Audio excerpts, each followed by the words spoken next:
आप सभी के जितेंद्र पंडित यूट्यूब चैनल में स्वागत है। तो हम आज जानने के प्रयास करेंगे कि पुत्र एकादशी कैसे और किस विधि रूप से करना चाहिए और उसके कथा कैसे होते हैं, यह सब हम जानने की आज प्रयास करेंगे। हिंदू धर्म में पुत्र एकादशी विशेष रूप से महत्वपूर्ण मानी जाती है। पुत्र एकादशी का व्रत संतान को सुख की प्राप्ति और संतान की लंबी उम्र और खुशहाली के लिए रखा जाता है। साल में 2 बार आता है पुत्र एकादशी। एक बार तो पूस में आता है जो दिसंबर से जनवरी के बीच में आता है, और दूसरी बार श्रावण मास में जो जुलाई और अगस्त के शुक्ल पक्ष की में आता है। शुक्ल पक्ष की एकादशी तिथि को पूष पुत्रादि एकादशी कहा जाता है और सावन मास की शुक्ल पक्ष की एकादशी को श्रावण पुत्रादि एकादशी कहा जाता है। इस दिन संतान की लंबी उम्र, स्वास्थ्य और समृद्धि के लिए भगवान विष्णु का व्रत और पूजनम किया जाता है। इस व्रत में भगवान विष्णु की पूजा की जाती है और निर्जला व्रत रखा जाता है। इस दिन भगवान विष्णु के भजन और कीर्तन करने से विशेष फल की प्राप्ति होता है। पुत्र एकादशी व्रत का पारण अगले दिन द्वादशी को सूर्योदय के बाद किया जाता है। यह व्रत संतान परिवार को सुखी, शांति और खुशहाली के लिए महत्वपूर्ण माना गया है। पुत्र एकादशी व्रत का पालन श्रद्धा और नियम के साथ करने से जीवन में सकारात्मक परिवर्तनों और ईर्ष्या और कृपा प्राप्त होती है। ईश्वर का कृपा प्राप्त होती है। सावन माह के शुक्ल पक्ष की एकादशी तिथि आरंभ होने वाले हैं, जो 15 अगस्त की सुबह 10:26 में प्रारंभ होगा और इस तिथि का समापन अगले दिन 16 अगस्त की सुबह 9:39 पर होगा।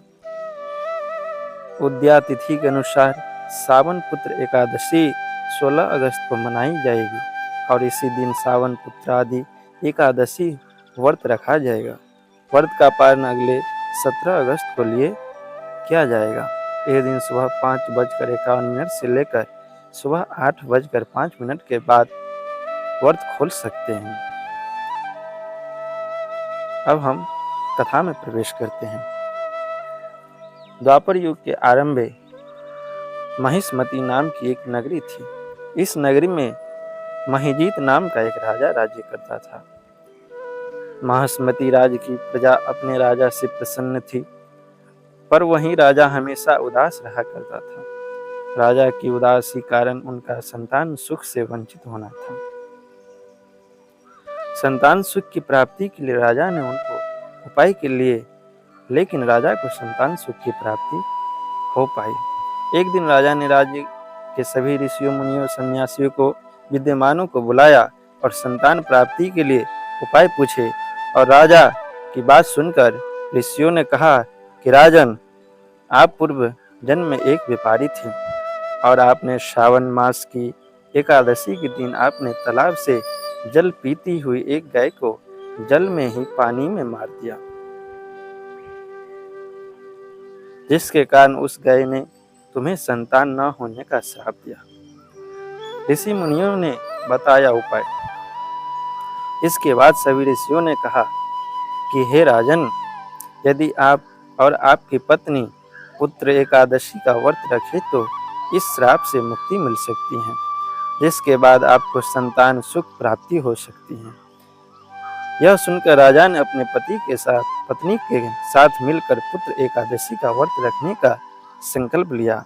उसके बाद राजा ने सावन माह में आने वाली पुत्र एकादशी का व्रत रखा। इस व्रत के प्रभाव से राजा शाप से मुक्त हो गया।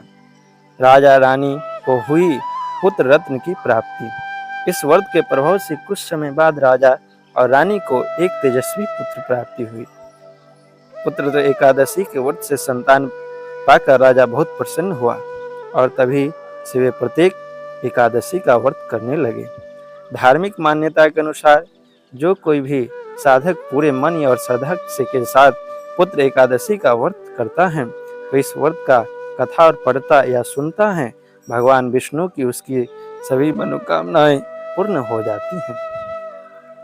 संतान प्राप्ति काम रखने वाले लोगों को संतान सुख प्रदान करते हैं। यही था आज का एकादशी, पुत्र एकादशी, जो 15 अगस्त को होने जा रहा है और 16 अगस्त को उसका पारण है। तो ध्यानपूर्वक सब अपने रखे। राधे राधे, धन्यवाद। जो जितेंद्र पंडित यूट्यूब चैनल में नए हैं सो सब्सक्राइब कर ले। राधे राधे, जय श्री राधे, धन्यवाद।